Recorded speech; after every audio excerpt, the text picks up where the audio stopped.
Good morning to all of you और स्वागत करता हूं आपका फिर से इस नए सेशन में। आज हम पढ़ने वाले हैं प्लाज्मा के निर्माण की शर्तें। लास्ट वीडियो में हमने जाना था कि प्लाज्मा क्या है और एक सिंपल सी लैंग्वेज में हमने समझा था कि प्लाज्मा एक आयोनाइज्ड गैस है। लेकिन क्या सारी आयोनाइज्ड गैस या जहाँ जहाँ पे है गैस आयन के फॉर्म में है वो प्लाज्मा है? नहीं। ऐसी कौन सी कंडीशंस रहती हैं जिसमें वो आयोनाइज्ड गैस एक प्लाज्मा के तरह व्यवहार करती है या प्लाज्मा का निर्माण होता है?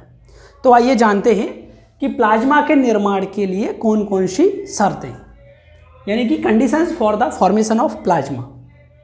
पहली शर्त है किसी एक कण या आयन का निजी व्यवहार प्लाज्मा के निर्माण में सहायक नहीं है। इसके लिए मैं आपको एक एग्जाम्पल देता हूं। मान लीजिए ये कोई आयन है, तो प्रत्येक आयन का एक क्षेत्र होता है जहां तक उसके आवेश का प्रभाव होता है। जैसे कभी आपने जलता हुआ दीपक देखा हो तो भले ही उसकी लौ इतनी ऐसी जल रही हो, लेकिन इसकी आंच या इसकी गर्मी थोड़ी दूर तक रहती है, वो कहलाता है उसका प्रभाव।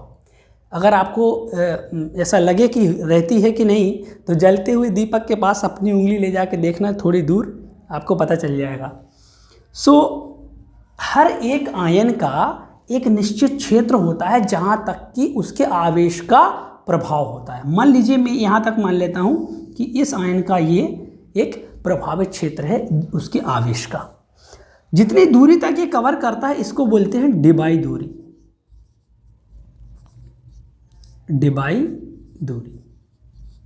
यानी कि इस दूरी तक इस आयन के आवेश का प्रभाव है।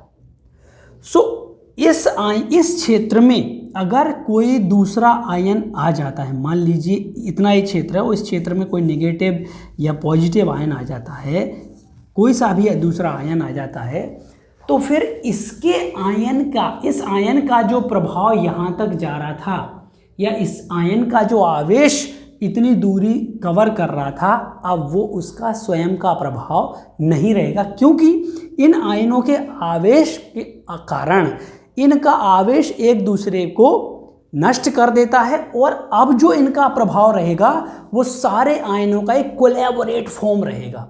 यानी सारे आयन अब जो एक्शन लेंगे वो एक साथ लेंगे। किसी एक आयन का निजी व्यवहार प्लाज्मा के निर्माण में सहायक नहीं है जब तक कि उसके आसपास दूसरे आयन आके अपना भी योगदान ना दें। ये तो हो गई पहली कंडीशन। दूसरी कंडीशन है कि आयनीकृत गैस में कणों का घनत्व पर्याप्त होना चाहिए। अब गैस आयनाइज्ड गैस है, यानी कि नंबर ऑफ आयंस उसमें बहुत सारे हैं। मान लीजिए ये एक आयन है और ये है इसकी डिबाई दूरी, जितनी दूरी तक ये इसका आवेश प्रभावित हो रहा है। अगर इस क्षेत्र में या इतने क्षेत्र में कोई दूसरा आयन नहीं आएगा, अगर दूसरा आयन कम से कम एक और उससे ज़्यादा नहीं आएंगे, तो ये इसका घनत्व जो है वो कम हो जाएगा और कम घनत्व के कारण ये प्लाज्मा जैसा व्यवहार नहीं करेगा। अगर इसको प्लाज्मा जैसा रिएक्ट करना है या प्लाज्मा का निर्माण करना है तो एक निश्चित दूरी में यानी कि डिबाई दूरी के अंदर दूसरे आयनों का आना आवश्यक है। एटलीस्ट वन और मोर देन वन। इस एरिया में दूसरे आयनों का भी घनत्व होना चाहिए, तभी ये एक प्लाज्मा की तरह कार्य करता है। तीसरा है आवेशित कणों की हलचल पर कोई बाह्य बल या जैसे कि चुंबकीय बल का प्रभाव नहीं होना चाहिए। अब होता क्या है, एक और मैं आपको एग्जांपल इसका देता हूँ। क्या होता है, जैसे मान लीजिए एक इतना एरिया मैंने सिलेक्ट किया, एक एरिया है और इसमें ये आयन मूव कर रहे हैं, positive ion negative ion, positive ion negative ion, बहुत सारे आयन ऐसे मूव कर रहे हैं। तो कभी कभी क्या होता है कि इनका मूवमेंट जो है एक जैसा, मतलब पॉजिटिव और नेगेटिव ना होके पॉजिटिव आयन कभी कभी, क्योंकि ये रेंडमली मूव करते हैं, तो कभी कभी क्या होता है पॉजिटिव आयन एक साइड चले जाते हैं और नेगेटिव आयन एक साइड आ जाते हैं। कंडीशन है कि अगर कोई बाह्य चुंबकीय बल का प्रभाव नहीं हो। ये कंडीशन नॉर्मल आती है, लेकिन प्लाज्मा का खुद का ये गुण है कि अगर कभी गलती से भूले भटके ये आयन एक साइड चले जाएं, यानी कि धन आयन एक साइड, पॉजिटिव आयन यानी कि आयन एक साइड और इलेक्ट्रॉन जो हैं वो एक साइड आ जाएं, मान लीजिए ऐसी कंडीशन हो जाए,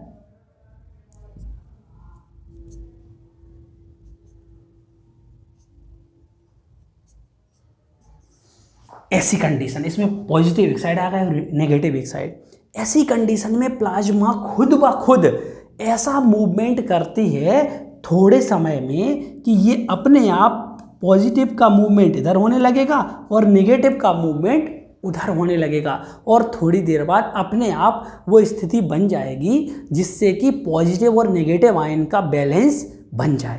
पहले जो इम्बैलेंस हो गया था आयनों का वितरण, वो फिर से बैलेंस हो जाएगा। ये प्लाज्मा का गुण है। तो अगर कोई बाह्य चुंबकीय बल है इस पे, तो फिर ये गुण नहीं रहेगा। क्यों? क्योंकि चुंबकीय बल आने से पॉजिटिव और नेगेटिव आयंस एक एक साइड मूव हो जाते। सो ऐसी कंडीशन में अगर चुंबकीय बल लगेगा तो ये धनायन और ऋणायन अलग अलग एक साइड चले जाएंगे। सो अगर आवेशित कणों की हलचल पर कोई बाह्य चुंबकीय बल है तो फिर वो प्लाज्मा के जैसे रिएक्ट नहीं करेगा। कुछ समय बाद वो अपनी जो सक्रियता है या अपना खुद का प्लाज्मा होने का गुण है वो खो देगा। सो ऐसी अगर नेचुरली ये हो रहा है तो ये अपने आप इस मूवमेंट को एडजस्ट कर लेते हैं और ऑल ओवर जो एक साइड धनायन और एक साइड ऋण हो रहे थे उसको न्यूट्रल करके और ऑल ओवर इसके चार्ज को न्यूट्रल कर देते हैं। ऑल ओवर, ऐसा नहीं है कि एक इसमें तो आयंस है तो ये तो आयनीकृत गैस है तो पॉजिटिव और नेगेटिव रहते हैं, लेकिन ऑल ओवर इसका बैलेंस बना के ये ऑल ओवर प्लाज्मा को फिर न्यूट्रल कर देते हैं। चौथी कंडीशन है कणों की सामूहिक गति की आवृत्ति आयनों के टकराव की गति से अधिक होना चाहिए।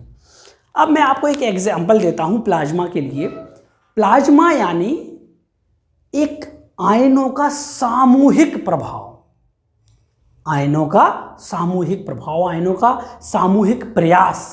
मैंने आपको पहले सेंटेंस में यानी इसमें बताया था कि कोई एक कण अपने आवेश के कारण प्लाज्मा का निर्माण नहीं कर सकता, या बहुत सारे कण भी हों तो जब तक वो सामूहिक प्रयास ना करें तब तक वो प्लाज्मा का निर्माण नहीं कर सकते। बिल्कुल वैसे ही जैसे अगर गरबा खेल रहे व्यक्ति हों और एक व्यक्ति अपना प्रयास करता रहे तो उसका कोई मतलब होता नहीं है। जब तक कि सारे खिलाड़ियों का या सारे गरबा खेलने वाले व्यक्तियों का, पार्टिसिपेंट का सामूहिक प्रयास ना हो तब तक वो खेल बेहतर नहीं हो सकता। ऐसे ही अगर एक आयन अपना इफेक्ट देता है या एक आयन अपना प्रयास करता है तो उससे प्लाज्मा का निर्माण नहीं होगा। सो यहाँ मैं आपको इसलिए बता रहा हूँ कि मान लीजिए कोई दो आयन हैं, नेगेटिव और पॉजिटिव, या नेगेटिव और नेगेटिव मान लीजिए।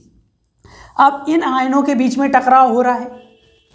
सो गैस में, ऐसे तो गैस में भी जो अणु होते हैं उनके बीच में भी इंटरेक्शन होता है, बट इनमें जो इंटरेक्शन होता है इनकी एक आवृत्ति होती है कि कितना इंटरेक्शन इनमें हो रहा है, आपस में कितनी बार ये टकरा रहे हैं। दूसरा है कि कणों की सामूहिक गति। सो दो टाइप की गतियां हो गई। एक तो हो गई कि सारे कण एक साथ कोई कार्य कर रहे हैं, जैसे कि गरबा खेलने वाले 8 या 10 लोग एक साथ किसी एक सामूहिक प्रक्रम को करने के लिए प्रयास कर रहे हैं। और एक ये है कि कोई दो, एक पॉजिटिव और नेगेटिव आपस में टकरा के और उसका अपना प्रयास कर रहे हैं कि मैं इसका निर्माण कर सकूं।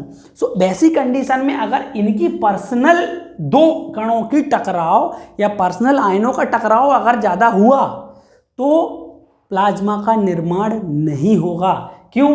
क्योंकि कणों के टकराव की जो आवृत्ति है वो अधिक होने से कोई फर्क नहीं पड़ता जब तक कि सामूहिक यानी कि ऑल ओवर सारे कणों की सामूहिक गति प्रयास में ना हो। सो ऑल ओवर सारे कण अगर एक साथ प्रयास कर रहे हैं तो ही वो प्लाज्मा का निर्माण कर पाएंगे। दो कणों के टकराने से प्लाज्मा के निर्माण पर कोई प्रभाव नहीं पड़ता। सो ये तो थी वो 4 कंडीशंस। मुझे उम्मीद है कि आपको ये क्लियर हो गई होंगी, और अगर नहीं हुई हैं तो प्लीज़ मुझे कमेंट करके बताइए। इससे संबंधित और जानकारी भी मेरे पास है, मैं उससे संबंधित और डिस्कस भी करूँगा।